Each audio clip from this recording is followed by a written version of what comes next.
Hello and welcome to the It's Your Effin' Journey podcast. My name is Melissa Hemming, and if a life coach and a therapist had a baby, he would get me. I just turned on the camera and I saw this like mop head on my head, and I was like, oh, I should take my hair down.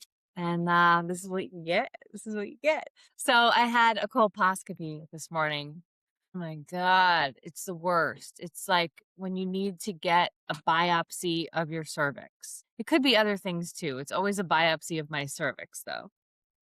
And if you don't know about my cervix, I have what my doctor calls the most challenging cervix in her history of being a fucking doctor. So the way that she describes it is that because of my 3 C-sections, my cervix is like tilted in this really weird way. Now, I don't really understand it because I'm not a doctor, so I don't try to. I just know that when I go in for PAPs, um, I need to book it into the ultrasound room, because the ultrasound room, the bed goes very high. And because she needs to have me at the highest, and she needs to be like, from what I understand, from the angle that she needs to go, my cervix must be like in the back bottom of my body, because she has to be like crouched down.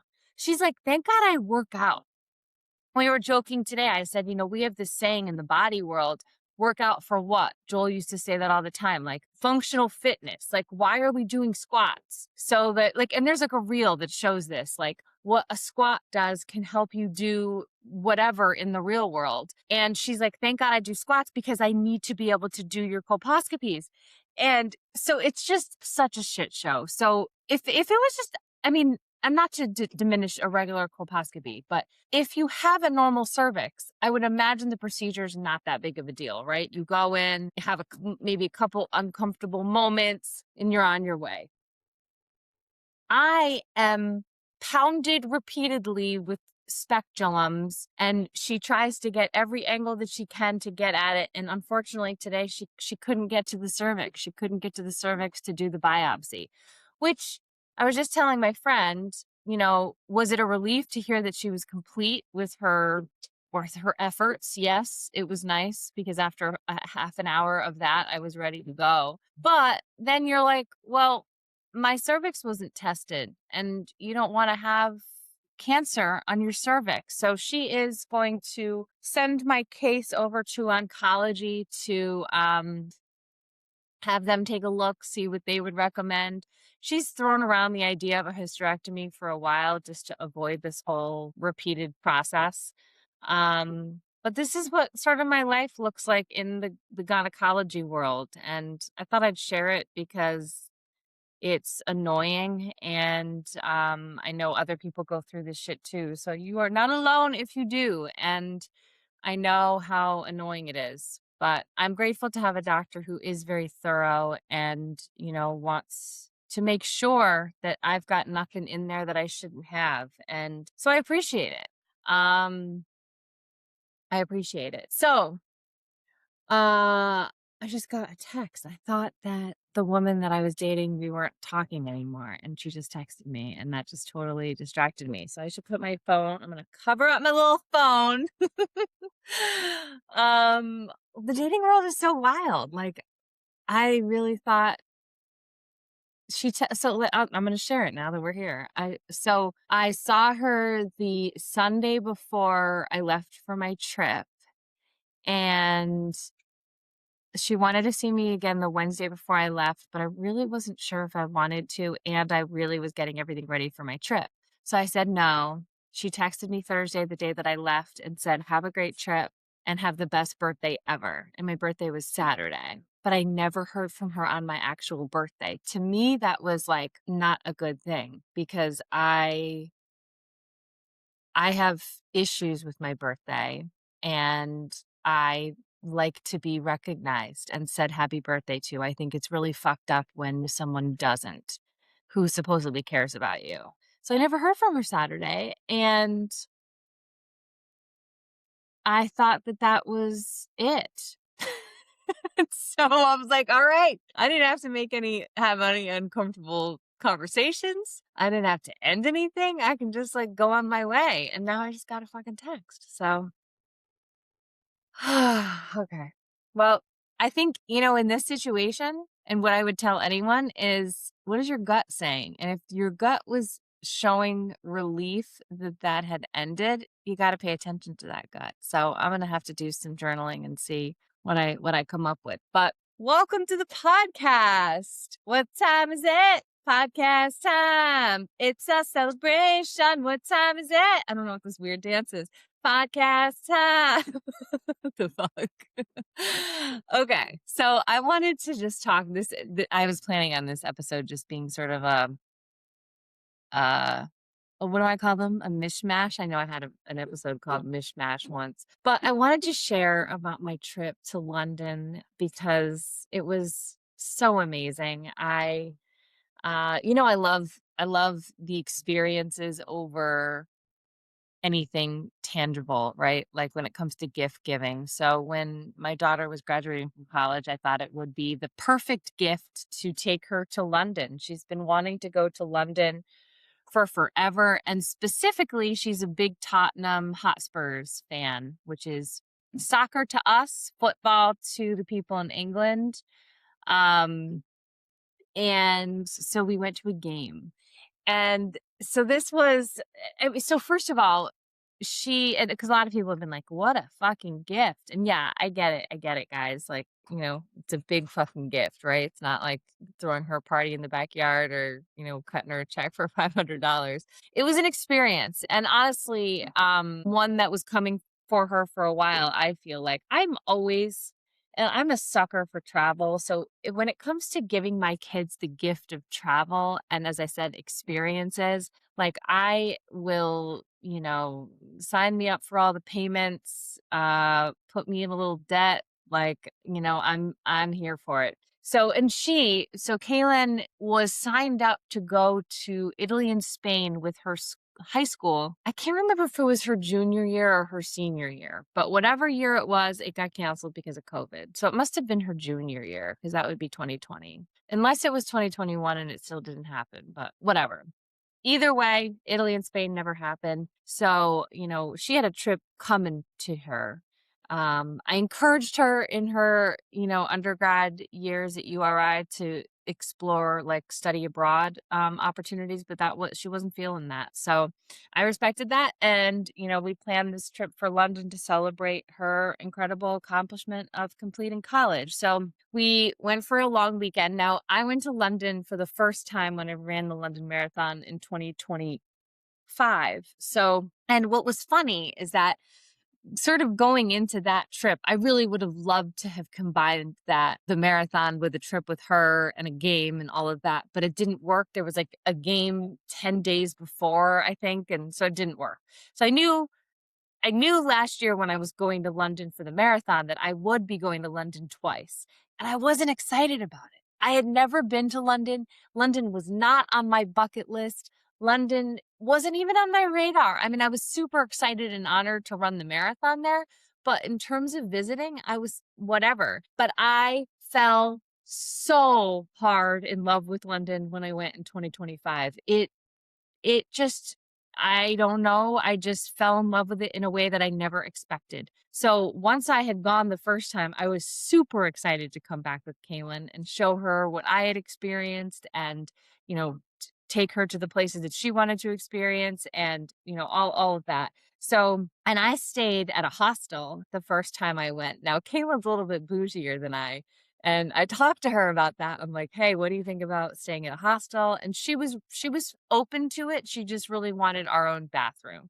So I said, if I can book a room there at that hostel with, a private room and a private bathroom, would you be cool with that? And she said that she was. So I did. I found a private room and private bathroom at the hostel that I stayed at for the marathon. So I was really happy to return there. I was so familiar with the area and the tube, and I really liked the hostel itself. It has like activities and pool downstairs and a pub. And it's just, I love the environment of hostels because people are there to make friends and have conversations, and people are just way more open to that than other environments. So I was really excited to go back there. So we flew out Thursday night, and coincidentally, so the game was May 24th. My birthday is May 23rd. My birthday was on a Saturday for the first time in a long time, and that was exciting too. Just coincidentally, it happened to be my birthday weekend, so we took advantage and celebrated that as well. So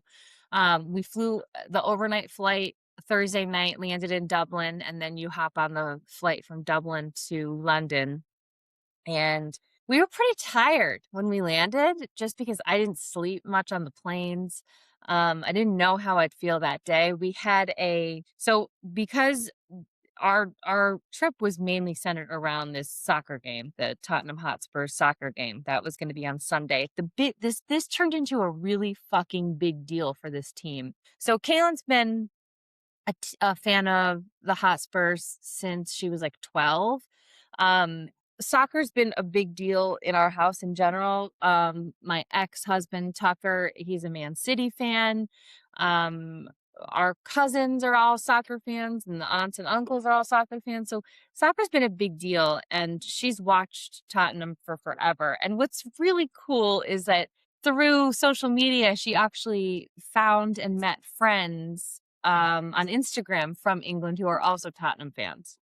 So this has been a big deal for her. So the game, as I said, was on Sunday at 4:00. We booked a skywalk experience for before the game on Sunday, but we couldn't get a stadium tour that day. So the stadium tour we had to book on that Friday, that after our overnight flight. So I wasn't really sure how that was going to go, but once we got some food and started walking around, I felt fine. She felt fine. And we were able to check in our room, and then we headed to the stadium for the stadium tour. That was really stressful because we fixed a tube, and we thought we had enough time, but we did not have enough time. We ended up like I think the tour started at 3:30.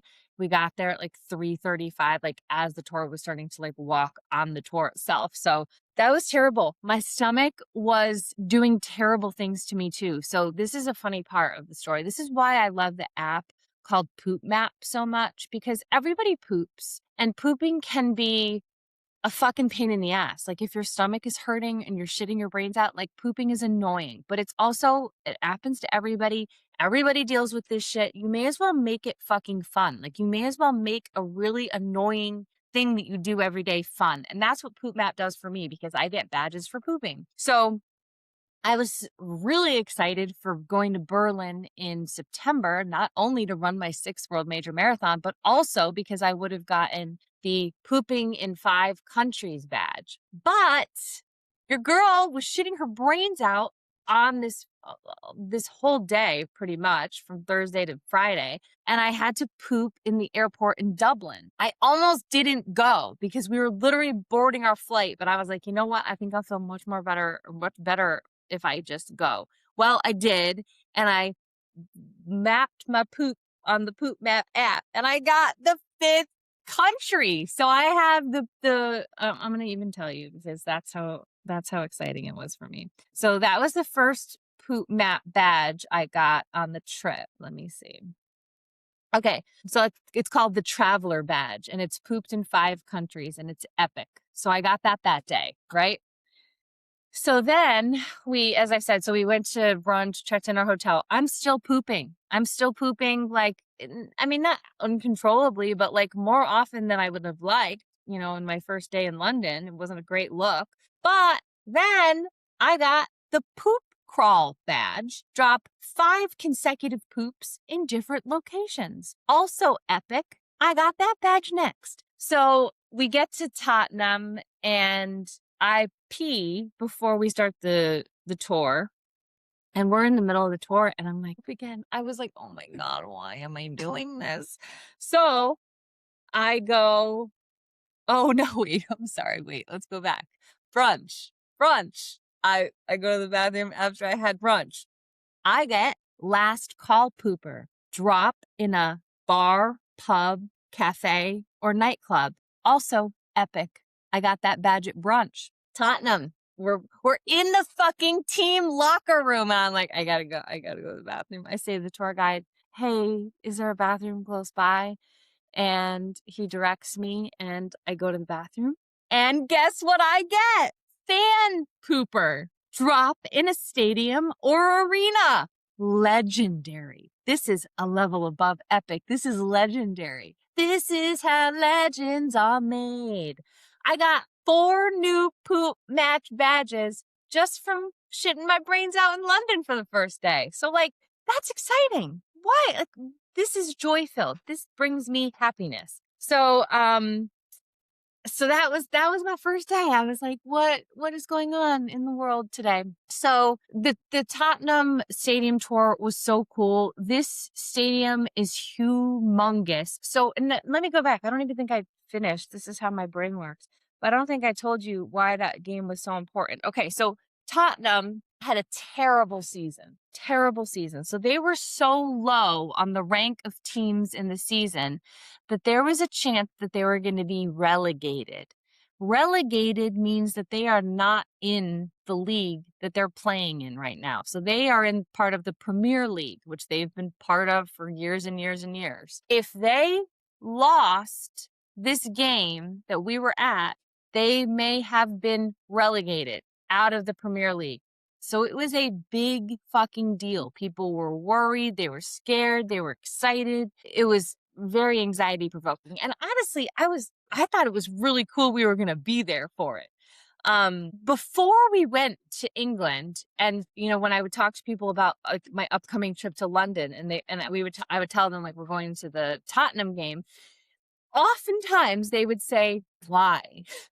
Apparently nobody's, or it's not cool to be a Tottenham fan, or maybe that's because they did shitty this season. I don't know, but I was not prepared for the level of fandom that awoke me, that I went to, or that I saw when I was there, compared to the hate that they seemed to get beforehand, because, but that's to come. So anyways, we toured the stadium. So cool. They also have some NFL teams. So we got to see, like, the NFL team area. We got to see where the team warms up, where they eat, just all the shit. And I started to get really excited. Like, I was really glad actually that we did the stadium tour, because that, like, sort of hyped me up for what was to come, like hearing the buzz about, the team, seeing the team store. So Caleb got to get all this Tottenham stuff for herself and other people. And it was really, really cool. So, and then one of her friends, one of the Instagram friends that she had met online that was a Tottenham fan, met us at the tour. She did the tour with us. She's from England, or from London. And then we went out with another one of the friends that she met online. So there's 4 of us, and we went to this, like, outdoor market, got some food before we, were tired and decided to go, because we hadn't really slept at all that night. So we wanted to get, like, a good night's sleep before the next day. And the next day was my birthday. So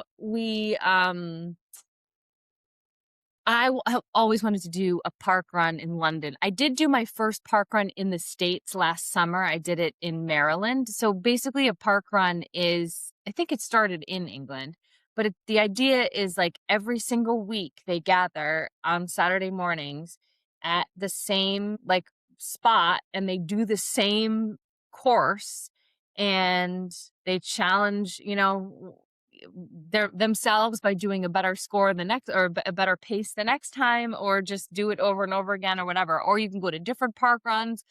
But it's really cool, and it's just a community vibe. I wanted to go to one so badly, so I chose one that was the closest to me. It ended up being so fucking stupid. I'm really not great with, like, public transportation, but I'll never give up.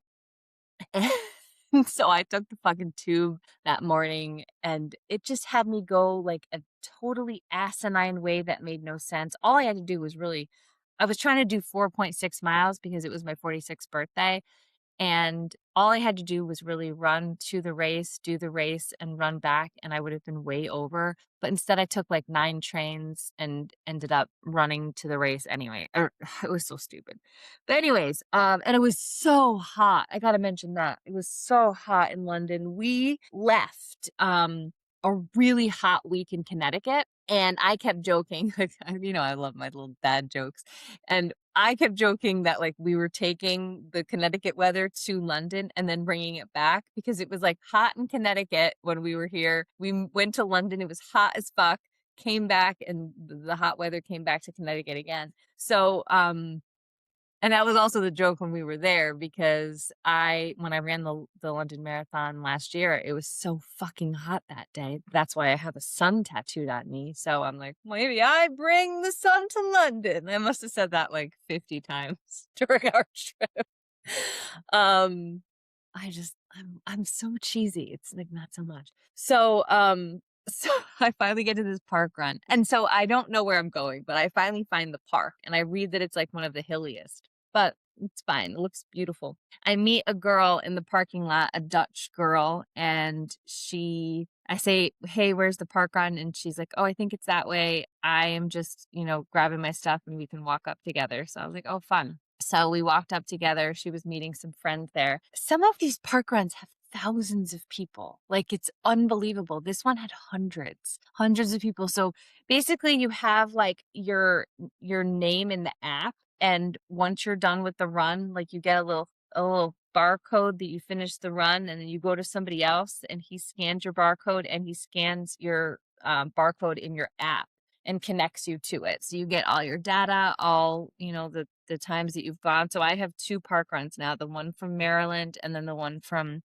London. It was so hot. We did 2 loops around this beautiful park. A lot of it was in the shade because it was with the trees, but it was so fun. So I did that and then walked back to our hostel where Kaylin was ready to go to breakfast. So we went to breakfast and then we went and walked around Camden Markets, which is just like food and shopping.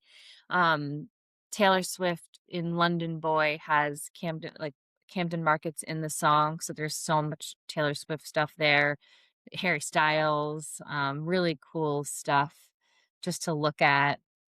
And Kaylin loves to shop. I don't love to shop, but like shit like that I like. So we did that. And then what else did we do that day? Oh, we found fucking music bingo at our hostel. That was so funny and fun. So we decided we had been out all day. We were tired. So we went back to um the hostel to go to music bingo. And it was so funny because it was supposed to start at 7, didn't start till like 7:45. They did like all these weird things. It's funny because we go to music bingo all the time here. Our friends run it. They do a fantastic job running it. They, have cultivated this experience that is like reliable and consistent and you know what is happening, and it's just I love what they do, and they care about what they do. um but yeah, so just to go, and it's not that this girl didn't care about it. It's just different, I guess, when you're sort of haphazardly doing things. I don't know. Whatever. We had a fun time. We actually ended up winning. Kaylin won 2 rounds. I won 2 rounds, and they gave us free drinks. So we ended up getting 5 free drinks, and that will be a funny story later. Oh my god, I think Betty has a tick. Oh, come here, come here, come here, come here. Oh shit, I lost it. Yesterday I was laying in bed with her and like we were like cuddling. I think I was like kissing her nose, and all of a sudden like a tick walked across the bed, and I've just not been able to stop thinking about that. So yeah, we had a really fun time. Oh, there it is. Hang on, don't leave me. Don't leave me. Oh my god. If it was anything but a tick on Betty, I would ignore it for you guys, but I know you'll understand.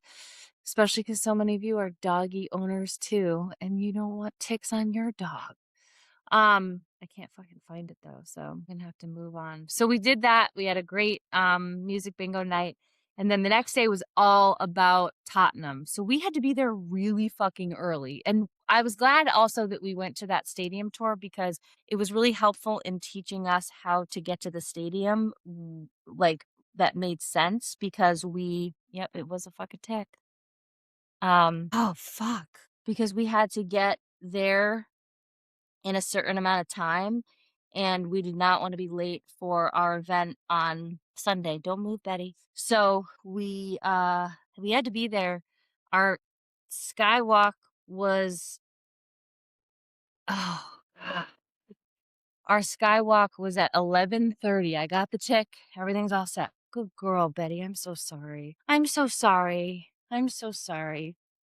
Poor little Betty. That was a traumatic moment. Okay. Fuck, I'm just saving lives over here, guys. Okay. So, back to the skywalk.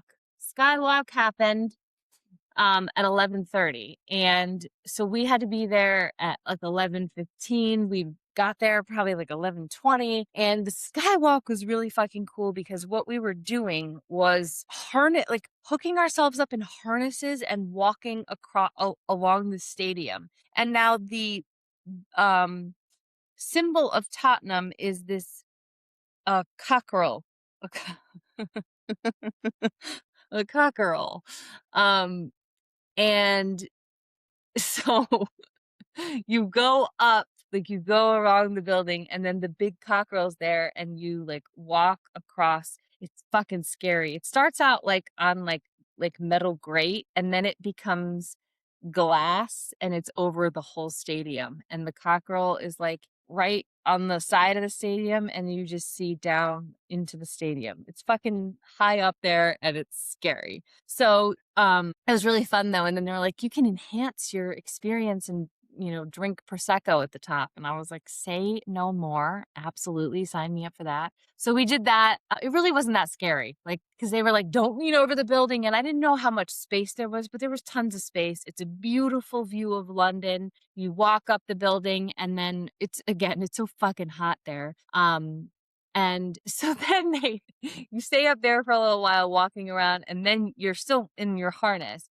And then that's when you go see the cockerel. So they have you get back, with your harness, like latched onto this thing to go out onto the thing I was talking about where it's glass and you can actually touch the cockerel.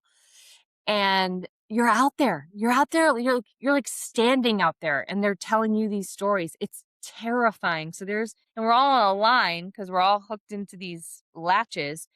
And like there was a group in front of us, then me and Kaylin, and then the next group was like a little family, and the mom was so scared.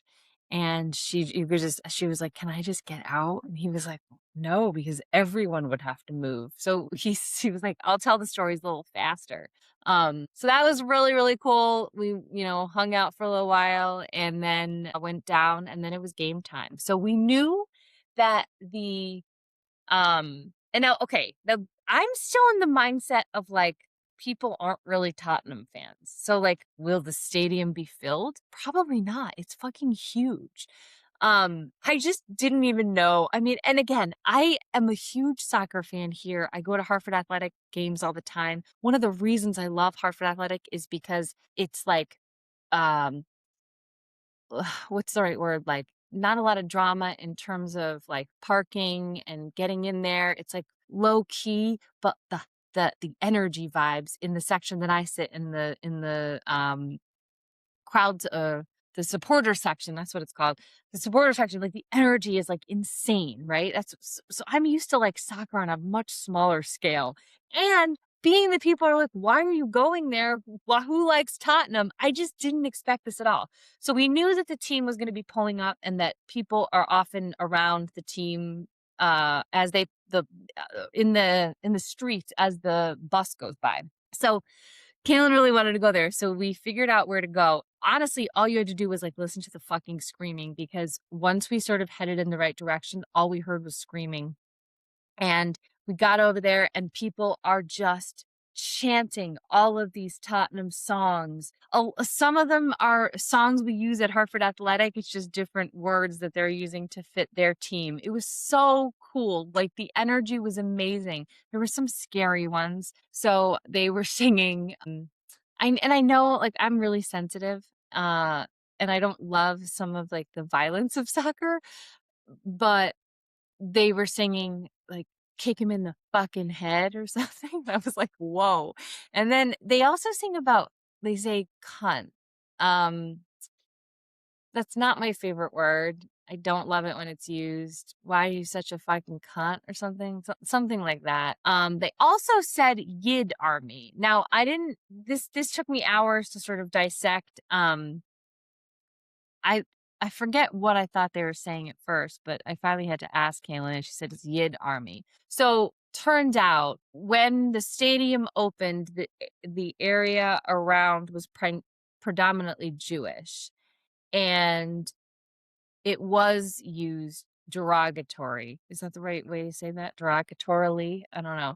Um, and then then they sort of then it became Yid Army to symbolize it's all of us. It's the Jewish people in the community. It's the supporters, and it's meant to be like a unifying thing. But it's still a derogatory word. So I didn't love that.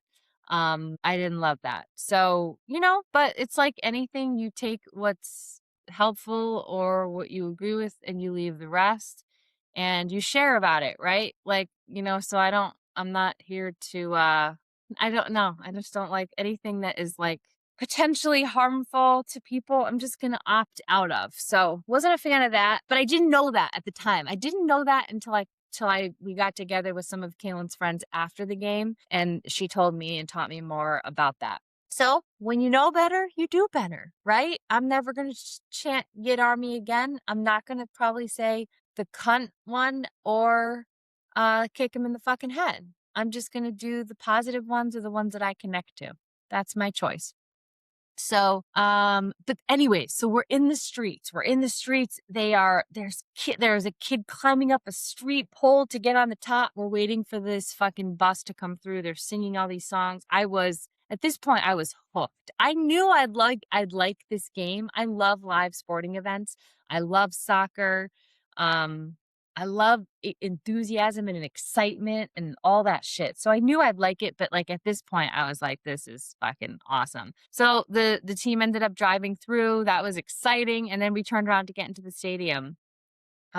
We had great seats. My ex-husband, Justin, Kaylin's dad, bought them for us. So shout out to Justin for coming through with the tickets. And we were like, I don't know, 10 rows from the field. It was crazy. So now this was, I should have left an hour for this part alone because the stadium, it was so strange. So I'd never heard about the stadium experience being any different. So I had no idea even what to expect. But so first we decided to like do a little loop around to see what we'd like to eat. So Kaylin is 100% vegetarian. I would say like 80% vegetarian. Sometimes I have fish. Like I had fish and chips once while we were there in London. I'll have fish tacos sometimes depending on where I am. But anyways, so she and we both love plant-based stuff too. So anything like plant-based we usually like to try. So we got a plant-based I love a fucking wiener. So anywhere in London, one of the reasons I love London is there's so much plant-based options. So many options.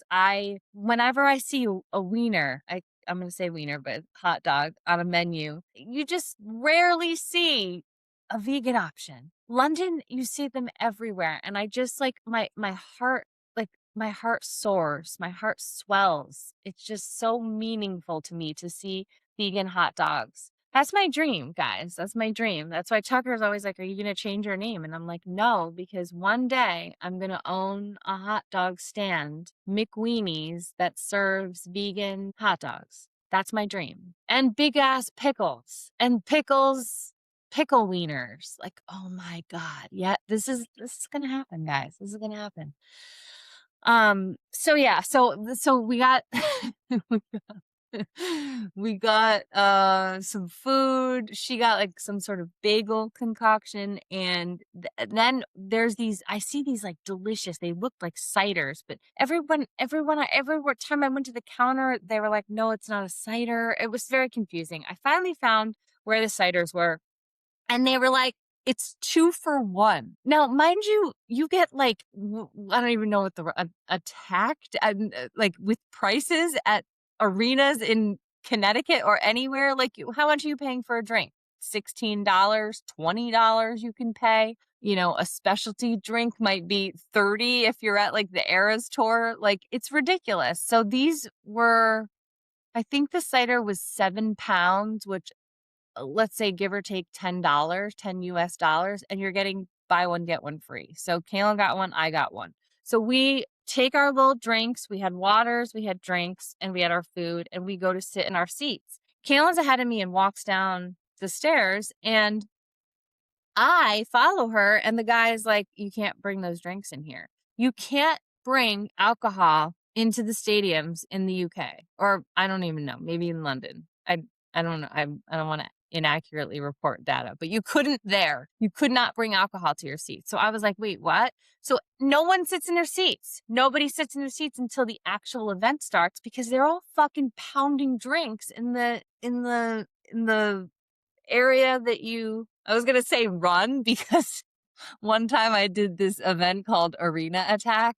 It was in the XL Center in Hartford, and we just ran circles around the Civic Center in the XL Center. It was, I think, 48 laps was a half marathon. I don't know. It was fucking terrible. Got plantar fasciitis from it. But anyways, into the area where you buy your food. Like, that's where everyone was, because nobody can take their drinks in. So I'm like, this is crazy, because what I think happens, especially when then what happened? I was in line to get something. Oh, maybe it was the plant-based wiener. I don't know. But a guy like cut in front of me. It was like an old British guy. So the guy behind him was his friend, and he was like, "Did he cut you?" And I was like, "Yeah." And then he's like, "Have my second beer," because all of it was buy one get one free. So I got a beer too, and I chugged them all before I went and sat down. So I just couldn't believe that. So I think that people get drunker because you can't bring your thing in. So they're like pounding them out there. And then in halftime, the same thing. There was like a fucking full ass line to get out into there to buy your drinks during halftime. I've never seen anything like it, because you can't bring your drinks in. So that was really interesting. And they have recyclable cups. So all the cups that you get there are recyclable. They're like plastic, and they're like almost like the cups that you get at a Disney race. And then you just leave them. You just leave them on the counter when you're done with them. So that was weird. But all the prices in the stadium were so cheap. Like, things were just not, they were not highly priced like they are here. And it just was really very cool. And so that was all. We didn't even have any more ciders, because like I didn't want to stand out in the other room, so we just drank waters, and we had to anyways, because it was so fucking hot. And the game was amazing. The game was like, we got to see where the players were warming up. We just had such a great view. We got the one goal that was scored from Tottenham was right on our side. So we were right there. It was unreal. The stadium was packed. There was not an empty seat.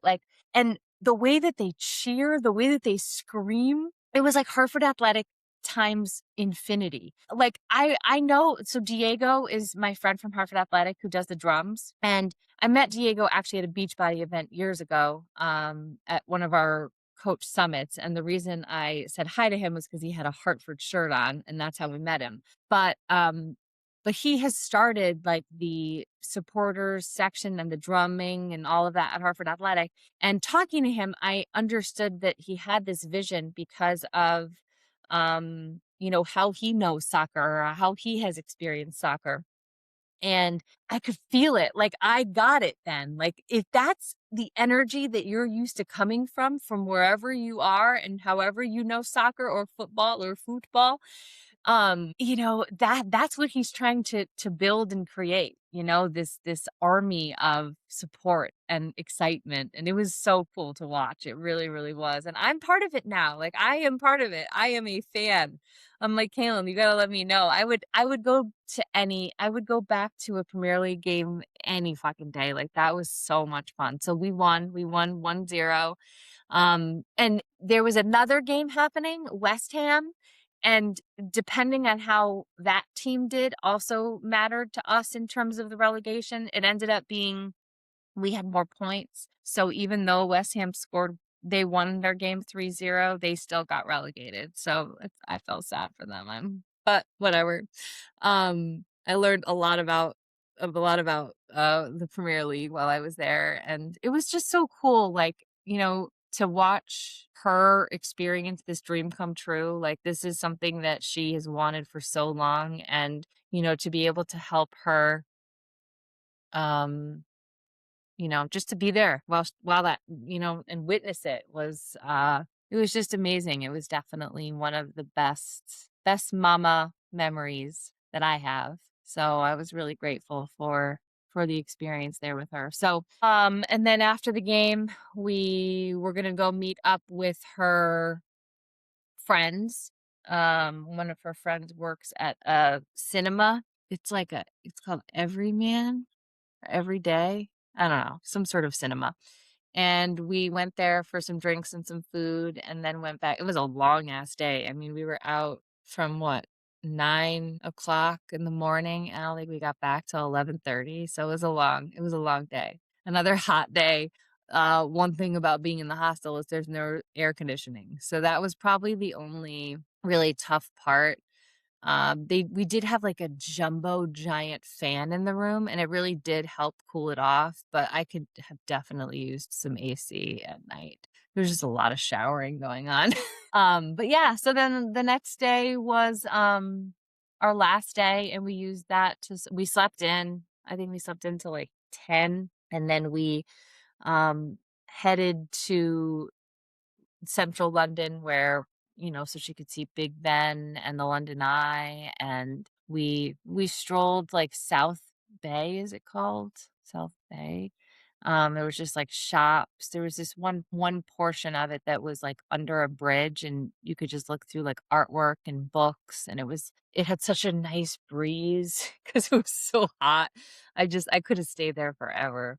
So we walked a long time that day, probably 4 miles. We walked to the Tower Bridge, and there was a pub underneath where you can sit under the Tower Bridge. We walked there, and then we decided to do a ghost tour that night. So we had enough time to go back to our hotel, and we were going to use our drink tickets. This is funny. So we were going to use our free drink tickets from Music Bingo, and we get back to the bar and it says that the guy is sick and the bar is not going to be open. So I have these two fucking drink passes. One of them says Kaylin, Music Bingo winner times 2. One of them says Melissa, Music Bingo winner and happy birthday and times 3 free drinks. So I go to the desk and I'm like, hey, I know that the bar's closed, but can we just get these drinks? And he's like, oh, yeah, I can just give you the bottles. So we walk down to the pub and so he's like, well, I can just give you 2. And I was like, well,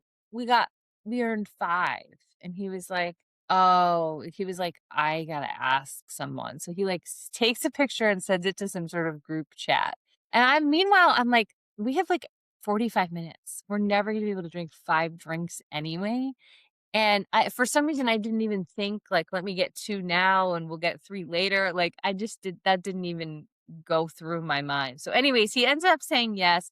He has to open them all right there. So I end up with 5 open fucking ciders. I walk up the fucking stairs to Kaylin, who doesn't drink very, I don't want to say well, but she certainly doesn't drink like me, you know, and nor should she. But I'm like, do you think you can finish 1 in a half an hour? She couldn't. She couldn't do it. It's okay. It's all right. We all have our chugging is just something that I do well. I don't know. So we had some ciders, we played some pool, and then we went to our fucking ghost tour, which again, we should have probably left before we even got the ciders because we ended up on the wrong train, and we took the wrong train. Like, if like, if you're gonna take the wrong train, there's certain trains you shouldn't take. Like, we took the wrong train and we ended up like 5 minutes in the wrong direction. And then ended up like the train that we were on ended suddenly, so we had to get into an Uber. So we fucking almost missed the walking tour. We ended up having to catch it.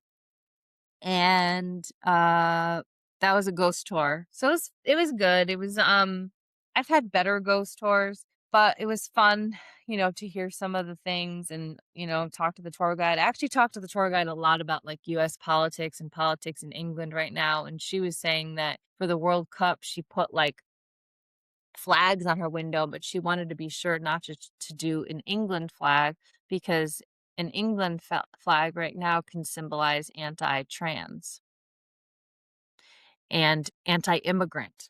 Um, Actually, I don't even think she said trans. I think she said anti-immigrant. I think I just added that. So please don't repeat that because that might be like a lie. And I don't like to spread lies. I think she just said immigrant. So I was like, oh, that's really interesting because, like, yeah, we have to be careful about our flag too, or at least I am very intentional. I told her about the flag that I have at my house that says pro America, anti Trump, because I don't want just the flag, because I don't want y'all to think that I'm with that fucking crazy asshole. So yeah, it was good. We got to walk around. We walked over a bridge at night. It was beautiful. And then we ended up with one final drink at the Anchor, which is like a pub.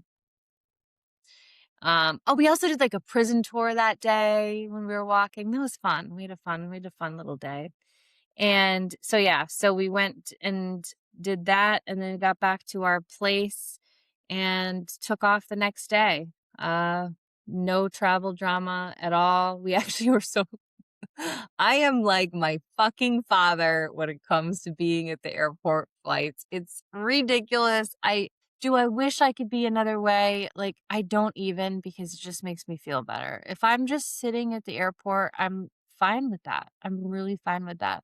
So we got to the airport so early for our return flight that we got the earlier flight. So our flight was at 9:50 a.m. I think we got to the airport at 7 a.m. and they put us on the 8:50 to Dublin. So we had a longer layover in Dublin, but it was totally fine.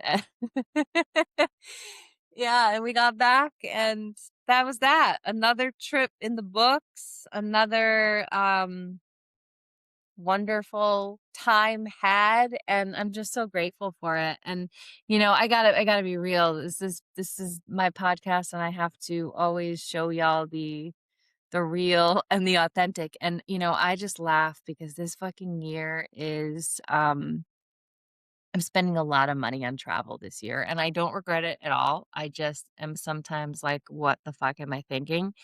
And I have to be real about that because I don't want anybody to ever like see my shit and be like, "Oh, wow, like it's really just that I'm irresponsible." However, I want to be careful with my words, right? Like in how I'm talking. I don't think that prioritizing travel and experiences is necessarily irresponsible. Could there be things that someone else might spend their money on over what I spend my money on? Sure. But, you know, I just want to share that because that's my reality, right? And I don't know. I don't know. So and I don't even know what I'm trying to say, but I am A-okay with the choices that I'm making, and they are my choices. They are my choices, and you're allowed to make the choices that are right for you, whatever those are. And if that includes being a little irresponsible or, prioritizing travel over a kitchen sink, for instance, I would never judge you. I would never judge you. I try not to judge at all because it's your fucking journey. And so listen to this. This was the icing on the cake. And this is where it all sort of makes it worth it for me is, and I did this, like I sent my son last year to Costa Rica, and my dad wasn't thrilled that I was doing that. He was like, do you really think that you should be spending, I don't remember what the payments were every month, but I was like, I'll like, and I have this like sort of belief that I'll make it work. And I think that when you work for yourself, it's a cool habit to get into, like of if it's important to you, you'll put in the effort to make that money to pay for it. And when it comes to my kids, I'm just a sucker for them having those experiences. So, having a couple extra appointments a week to pay for my kid to go to Costa Rica, I'll do that. I'll do that. Um, I'm working tomorrow because I was gone a couple days earlier in the week, working on a Saturday because I took my kid to London and made a dream come true for her and with her, like worth it. Fucking worth it. Um, so yeah. So we get back and Kaylin is wonderful in many ways, but one thing that she is not is very, I don't want to say emotional, maybe I don't wanna say emotional, what's, like, the right word? Like, she's not affectionate. I don't even know what word I'm trying to say, like, I don't know. I don't know why I'm having trouble with words. Usually, this doesn't happen to me so early in the day. Usually, like, after 19 appointments, I'm like, "What am I trying to fucking say?" I don't know. She's just not like a very like I'm really sensitive and weepy and tearful and cheesy. She's not like that. In any like she's the opposite of me in lots of ways like that. But anyways, so I would never expect her to be like, "Mom," like Matikit, for instance, like my birthday, Kaylin's like, "Happy birthday," let's have a good day. Maticus, like, "Mom, I love you forever. You're my best friend. I love you. I wanna love you forever." Like, it's very different energy. So, Maticate, I could picture a trip to London being like, I love you, and I appreciate you, and this is the best, and you're the best." Caitlin is much more subdued, and when we got back from the trip we said goodnight. I was in my room, said goodnight to me, walked out of my room, and then she came back in and she gave me the biggest hug and said, "Thank you." And it was so meaningful to me because it was just so Kaylin. It was very sincere and, just you could just it just was amazing. It made everything worth it, even if I of course the whole thing was worth it and I loved the entire trip with her, but just having that moment, I was like, all right, I did good, and sometimes, especially parenting is so unforgiving sometimes. And um, your heart is sort of left out on your sleeve in a lot of ways. It's nice to have those moments, and I'll never forget that hug and, her sort of gratitude for me doing this for her. So I'm super grateful for the whole experience. Hopefully you enjoyed hearing all about it. I know I normally don't do recaps of vacations, but this one's felt particularly meaningful. So I love you guys. Thank you for being here. Don't forget to subscribe to the exclusive content. I put out 2 bonus episodes per month. And if you like what you hear in my social media and in these podcasts, you'll probably love that even more because it's even less edited. Or even less, I shouldn't even say edited. None of my shit is edited. It's even less held back. Thank you for being here. Share with your friends, share it on your social media, tag me. I love to hear your takeaways. I love when you share it. I don't do any ads. So the way to get my podcast out is to share it. And I appreciate those that do. Mwah!